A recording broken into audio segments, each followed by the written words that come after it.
많이 보고 싶었습니다.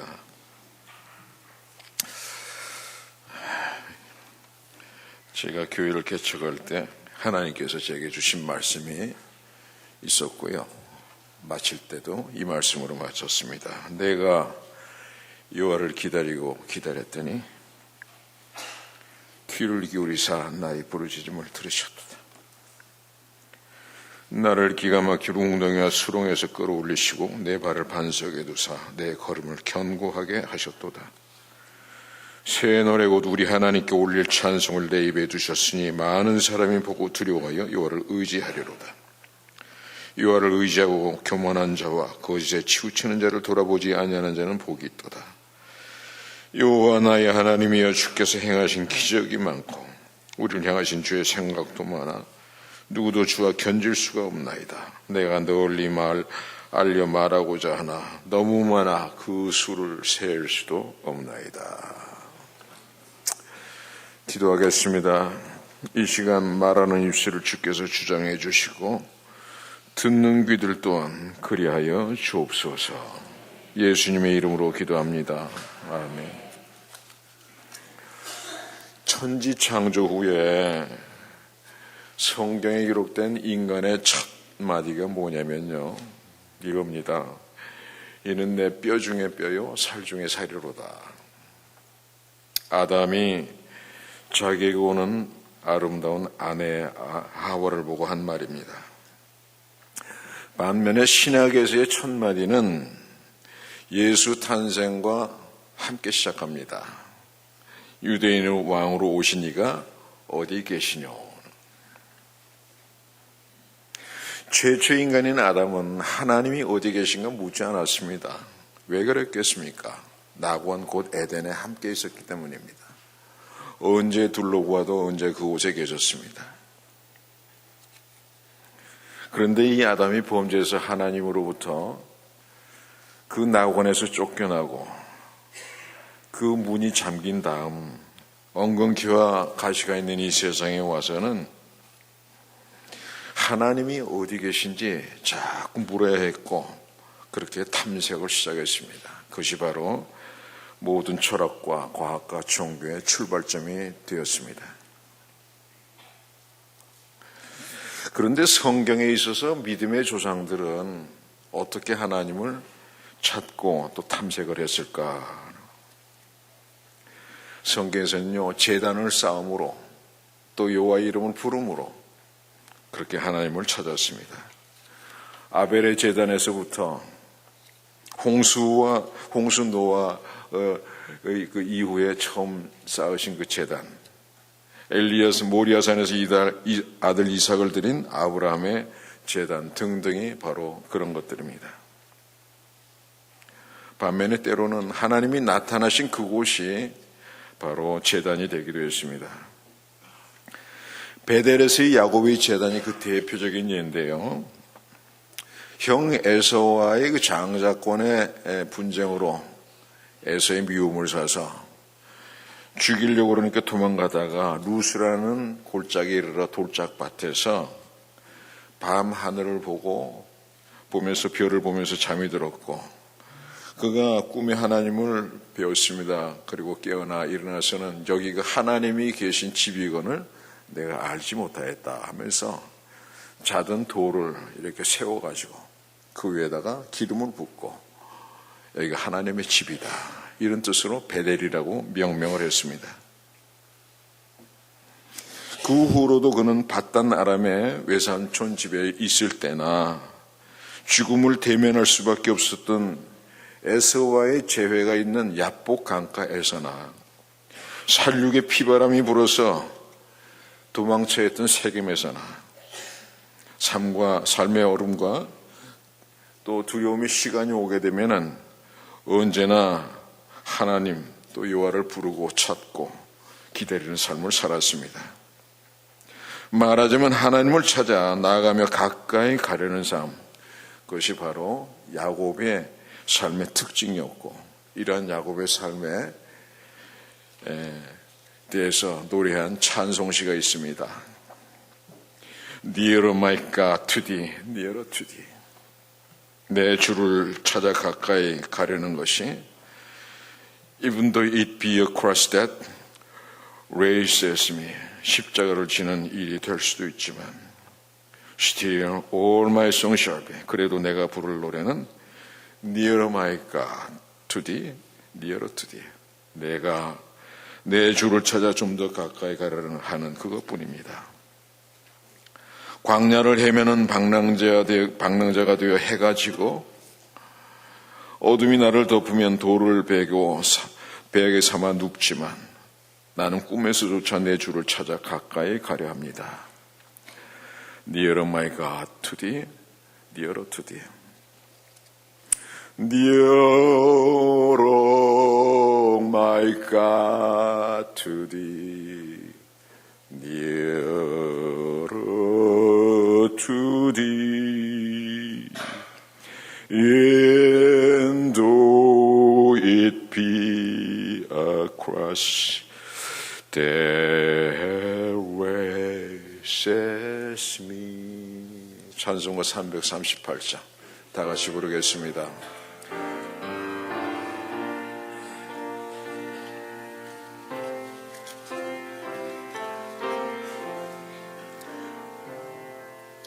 내 주를 가까이 하게 함은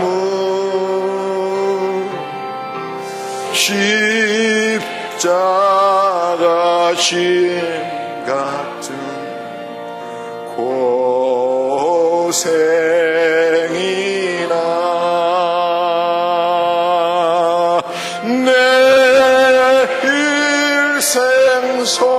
생소원은 늘 찬송하면서 주께도 나가기 원합니다.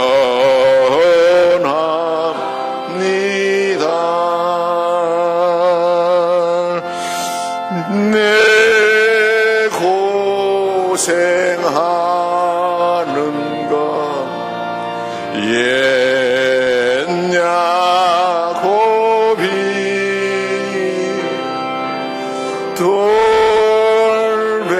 돌베개 베고자 갔습니다.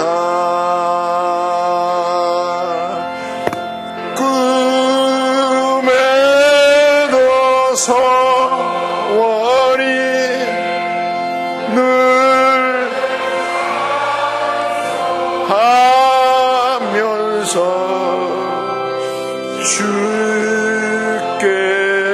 주께도 나가기 원합니다.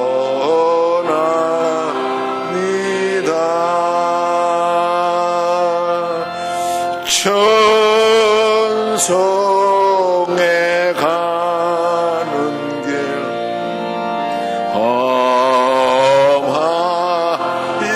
험하여도 생명길 대하니 은혜로다.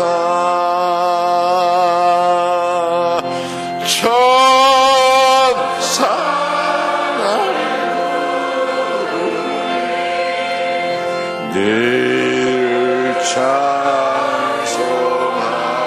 찬송하면서 주께도 나가기 원합니다.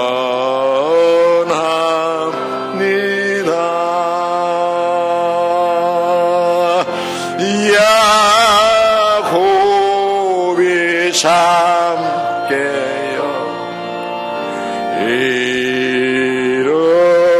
일어난 후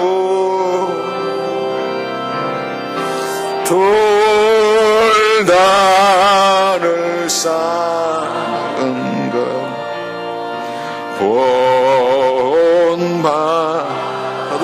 본받아서 숨쉴 때 되도록 늘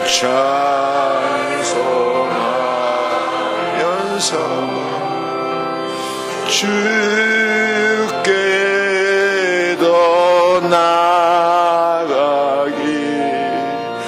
원합니다.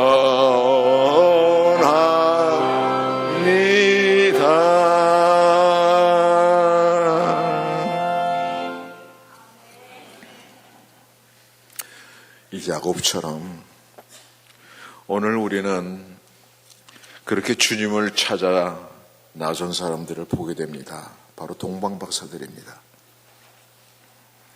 그들은 2000km 이상의 거리를 별 하나를 따라왔습니다. 그 별은 수백 년 동안 그들이 기다리던 왕의 별입니다. 그래서 세상을 구원할 예언된 그 왕을 만나러 유대 땅까지 온 겁니다. 이것은 그들이 밤에만 길을 왔다는 것을 의미합니다. 별은 밤에만 보이니까. 주님을 만나는 데는 햇빛 찬란한 밝은 날보다는 어둠 속에 있을 때가 더 가깝다는 사실을 말해주고 있습니다. 절망의 어둠, 병마와 죽음의 어둠, 한 걸음 앞조차도 알 수 없어 어찌할 바를 모르는 무력함의 어둠 등등. 오히려 그럴 때 우린 주님과 훨씬 더 가까워지고 주님을 만나기가 쉽습니다. 그렇게 별을 따라온 그들이었는데 그들이 예루살렘 성에 이르자 갑자기 그 별이 사라졌습니다. 그러자 이들은 어쩔 수 없이 헤롯 왕을 찾아갑니다. 그래서 이렇게 묻습니다. 유대인의 왕으로 나신 이가 어디 계시냐? 그러자 유대 제사장들과 서기관들이 이렇게 답했습니다. 이르되 유대의 베들레헴 이온이 이는 선지자로 이렇게 기록된 바, 또 유대 땅 베들레헴아 너는 유대 고을 중에서 가장 작지 아니하도다. 네게서 한 다스리는 자가 나와서 내 백성 이스라엘의 도목자가 되리라 하였음이니이다. 이처럼 우리에게 나타났던 하나님의 별이 사라질 때는 하나님의 말씀이 우리 발에 등이 되고 빛이 되는 겁니다. 주의 말씀은 내 발에 등이요 내 길에 빛이니이다 하는 말씀이 있습니다. 그렇게 그들은 그 밤 어둠 속에서 베들레헴에 향해서 성문을 나섰는데 갑자기 별이 나타난 거예요. 그러면서 그들을 인도하기 시작했고 아기 예수가 있는 마구간에 이르게 됐습니다. 마침내 머나먼 탐색의 길 끝에 그 종착지를 발견했던 것이고 그렇게 구유에 누우신 왕을 만나게 된 겁니다. 그러자 그들이 지체 없이 뭔가를 했습니다. 그 첫 번째가 바로 경배입니다. 경배란 과연 어떻게 하는 겁니까, 여러분? 경배라는 것은 무릎을 땅에 대고 엎드리고 손바닥, 이마, 머리, 입술까지 다 땅에 닿게 하는 것을 경배라고 합니다. 흙에서 난 내가 흙으로 돌아가 먼지 가운데 내 자신 낮춘다는 의미의 행동인 겁니다. 먼지로 나를 지으신 그분에게 영광을 돌리는 것, 그것이 경배입니다. 그래서 이 경배라는 것은 하나님의 영광과 관련 지어집니다. 우리 교회 본당이 경배 성전으로 명명된 것도 그런 의미가 있습니다. 이 교회가 건축될 때 상냥식 때였습니다. 제가 본당의 천장 위에 대들보가 이렇게 나가 있는데요. 그렇게 거기에다가 이렇게 제가 써놓았습니다. 제사장이 성소에서 나올 때 구름이 여호와의 성전에 가득하며 제사장이 그 구름으로 말미암아 능히 서서 섬기지를 못하였다. 솔로몬 성전이 완공됐을 때, 그래서 봉헌할 때 제사장들이 그 영광의 하나님의 무게로 인해서 감히 일어서지도 못했다. 그것을 기록한 내용이고, 그런 교회가 되기를 바라서 그렇게 상냥할 때 써놨습니다.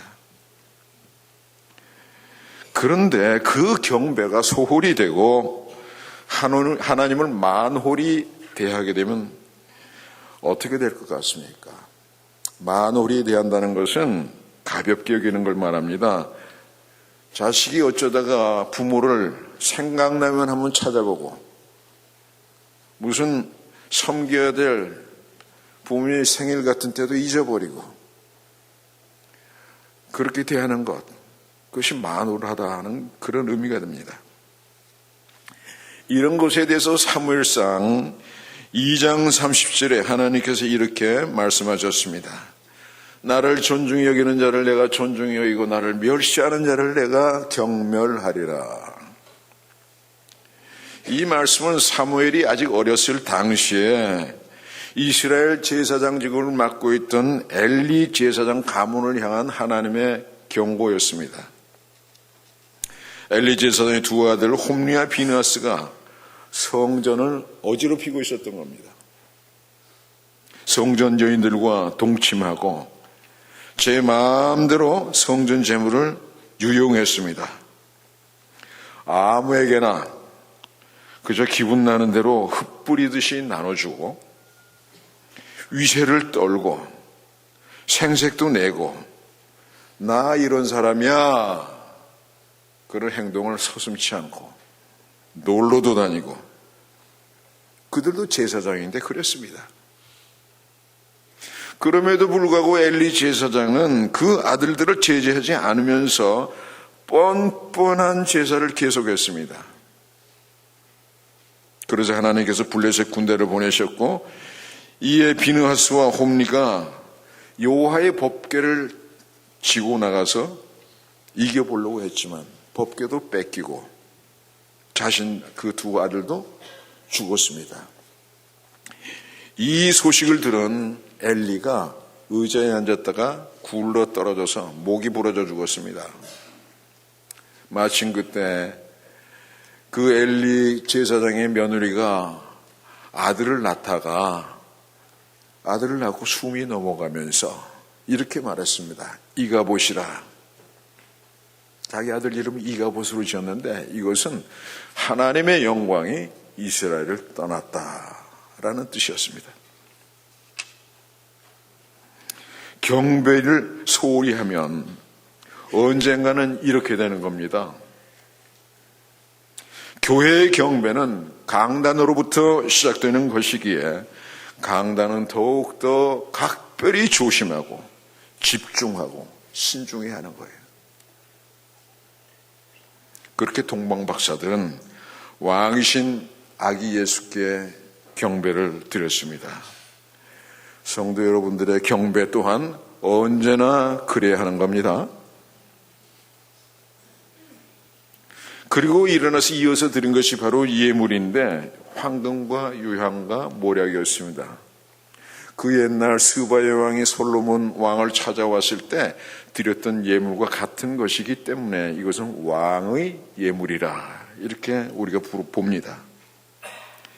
이것은 그들이 드릴 수 있는 최선의 것, 최상의 것을 드렸다. 그런 의미입니다. 성탄절을 맞이하는 여러분 또한 마땅히 그래야 합니다. 왕께 드릴 예물을 준비해야 하는 겁니다. 그런데 그 예물 또한 먼 곳 2000km 이상 올 때부터 준비된 거예요. 그래서 최선의 예물이기도 했던 겁니다. 허겁지겁 대충대충 주머니에 넣고 꺼내서 헌금함에 넣는 게 아니에요. 최선의 것, 최상의 것, 이것이 왕께 드리는 예물이었다. 또 예물이어야 한다. 그런 뜻입니다. 그렇게 동방박사들이 우리 주님께 예수께 경배와 예물을 드렸더니 그래서 주께서 그것을 기쁘게 받으셨고요. 이에 그들에게 주신 것이 있습니다. 뭘 것 같습니까? 바로 하나님의 길이었습니다. 헤롯이 제시한 헤롯이 길이 아닌 하나님의 길, 그 생명의 길이었습니다. 오늘 본문 12절이 그겁니다. 그 옛날 이스라엘 백성들이 애굽을 무사히 탈출한 것과 같은 그런 길. 출애굽 당시 하나님께서는 가나안까지 쉽게 갈 수 있는 지중해 연안길을 가라 하지 않으시면서 남방 비하히롯으로 돌아서 가라 하셨는데, 바로 그것 때문에 애굽 왕 바로가 이들을 잡으려고 쫓아왔다가 그 비하히롯 앞바다에서 다 수장되고 그 갈라진 홍해 바다를 이스라엘 백성들이 무사히 이렇게 탈출했던 그런 길을 의미하는 겁니다. 그것이 바로 여러분 하나님의 길이에요. 우리에게 주시는 생명의 길입니다. 그것이 아기 예수께 찾아와 경배와 예물을 드린 동방박사들이 하나님으로부터 받은 것이었다. 이런 말씀입니다. 금년 성탄절에 이 교회가 그 같은 경배와 예물을 드리는 동방박사의 마국간이 되기를 원합니다.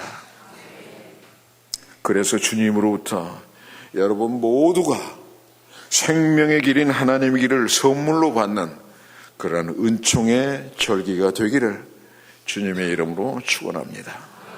하나님 감사합니다.